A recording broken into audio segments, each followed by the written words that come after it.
श्रोताओं नमस्कार। संगीत सरिता कार्यक्रम में इन दिनों आप सुन रहे हैं श्रृंखला तबला और उसकी परंपरा। आमंत्रित कलाकार हैं तबला वादक पंडित आदित्य कल्याणपुर। आपसे बातचीत की है जयंत पात्रिकर ने। आइए आज सुने इस श्रृंखला की 8वीं और अंतिम कड़ी। नमस्कार श्रोताओं, आप सभी का स्वागत है तबला और उसकी परंपरा इस श्रृंखला की अंतिम कड़ी में।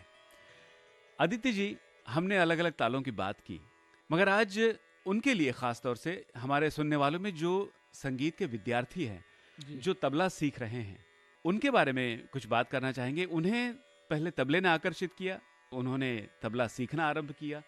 अब जब वो अलग अलग कलाकारों के कॉन्सर्ट्स देखते हैं, किसी संगीत सभा में जाते हैं, तो तबला वादन में वो कुछ अलग तरह के बोल सुनते हैं और वो तुरंत वैसे बोल बजाना चाहते हैं। जी। जब तक एक्सपर्ट ना हो जाए, इस तरह का कोई कोशिश की जानी चाहिए या नहीं विद्यार्थियों को? मुझे लगता है कि सबसे इम्पोर्टेंट चीज़ है अच्छा गुरु मिलना। हाँ जो आपके फाउंडेशन को एस्टैब्लिश करे। जी। जो कोई भी घराना हो, हाँ कोई भी टेक्निक हो, देयर इज नथिंग राइट और रॉन्ग। अच्छा। क्योंकि अलग अलग घराना में अलग अलग फिंगर टेक्निक्स है।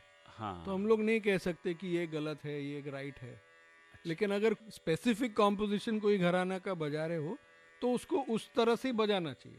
अगर आप दिल्ली का धातिट धातिट धाधा तिट धागे तिना के ना बजा रहे तो उसमें धातिट तिट जो है वो पहले मिडिल फिंगर से और फिर इंडेक्स फिंगर से ही बजता है जी ट्रेडिशनली। हाँ।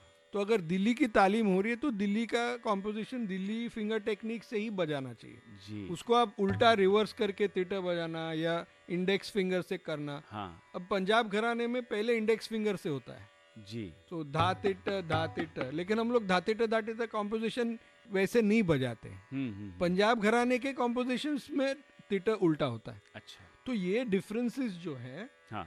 ये गुरु को भी शिष्य को समझाना चाहिए जी। और वो सही तालीम दे। हाँ। कि आपका फाउंडेशन एस्टेब्लिश हो। जी। कि दिल्ली बजा रहे हो तो दिल्ली का टेक्निक समझो, पंजाब बजा रहे हो उसका टेक्निक, लखनऊ तो उसका टेक्निक। हाँ। और उसके बाद जब एक 5-6 साल के बाद आपको एक आइडिया आता है कि हाँ, कौन से घराने में क्या बजता है, जी। फिर आप अपना एक्सपेरिमेंटेशन कर सकते हो। जी। लेकिन गुरु को विद्वता होनी चाहिए कि सही टेक्निक सिखाए जी। और सही उसकी ग्रामर और वोकैबुलरी सब सही तरह से सिखाए। वो बहुत इंपॉर्टेंट है। और स्टूडेंट्स को इम्पेशेंट होके फायदा नहीं, बड़ा मुश्किल साज है। आप अगर जाकिर भाई का भी इंटरव्यू देखेंगे, वो उन्होंने कहा है कि तबला बड़ा आसान नहीं है। 300 साल लोगों ने खून अपना पसीना एक करके, रियाज करके, साधना करके जी सिद्धि प्राप्त करके काम किया है। कोई भी सब्जेक्ट में हो। बिल्कुल। तो ऐसे ओवरनाइट नहीं आने वाला है। हाँ। आपको उसमें डेप्थ में जाना पड़ेगा, आपको रियाज करना पड़ेगा, आपको डेडिकेशन दिखाना पड़ेगा। मिनिमम आपको उसका अभ्यास थोड़ा कुछ समझ में आने के लिए 8-10 साल आपको निकालने पड़ेंगे जी। Which is average. अभी आप स्कूल में जाते हो, आपके 15 साल लाइफ के जाते ही है ना। तो this is a different subject. Music तबले का लैंग्वेज है या सारंगी हो, जो भी इंस्ट्रूमेंट हो। हाँ। तो 10-12 साल तो आपको लगेगा एवरेज। जी। तो अच्छे गुरु से सीखना, फाउंडेशन अच्छा मिलना। हाँ। और नॉलेज रहना। यूट्यूब पे देख के आप नहीं सीख सकते हो। आप एडवांस लेवल पे हो जी, तो आप सीख सकते हो। इंटरमीडिएट लेवल पे कि मुझे ये घराना सीखना है, वो घराना सीखना है, आप सीख सकते हो। लेकिन basic foundation is so important. जी। So impatience won't help.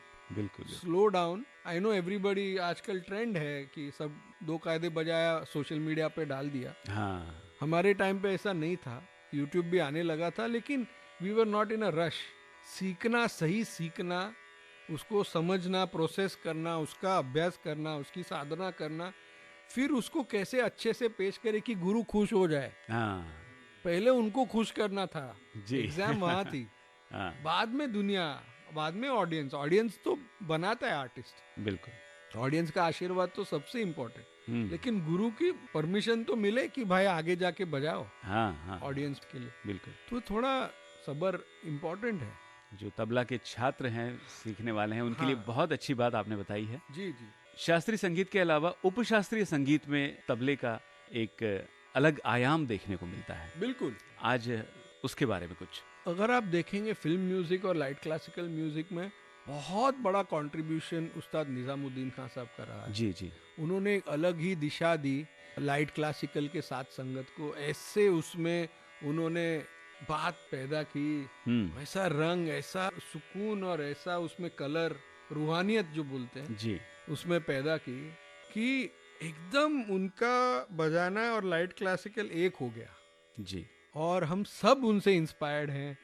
और लगियां जो बजती है हाँ। लाइट क्लासिकल में, ठुमरी के साथ, चैती के साथ, भजनों के साथ भी लगी बजती है। जी।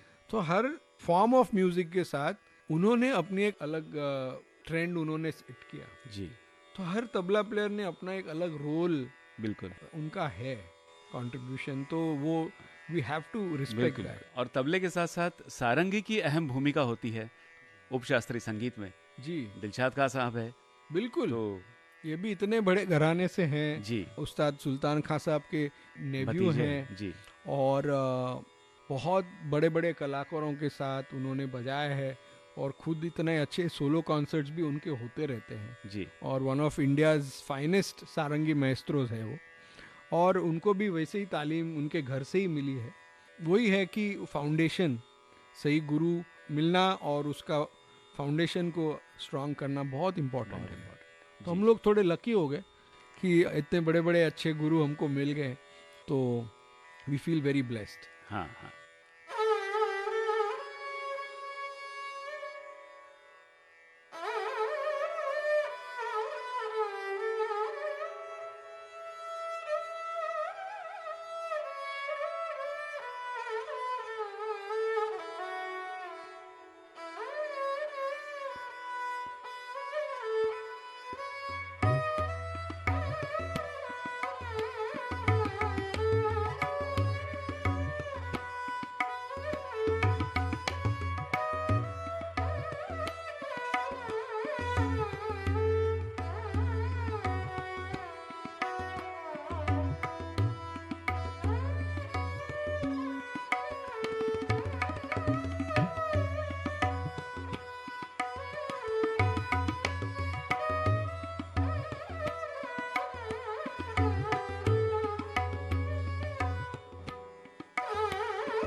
वाह वाह वाह वाह, बहुत खूब, क्या बात है। और इस रचना के साथ तबला और उसकी परंपरा श्रृंखला का यहाँ समापन हो रहा है।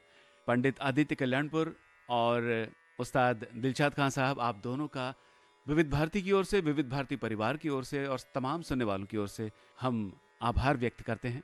धन्यवाद। बहुत बहुत शुक्रिया हमको आज यहाँ इनवाइट करने के लिए, बहुत अच्छा लगा, थैंक यू।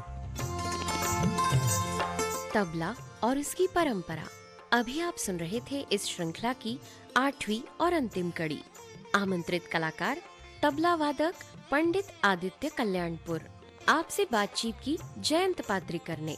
सारंगी पर संगत कर रहे थे उस्ताद दिलशाद खां। रिकॉर्डिंग इंजीनियर मनीष चंद्र वैश्य। विविध भारती के लिए इस कार्यक्रम की प्रस्तुतकर्ता अनुश्री पाठक।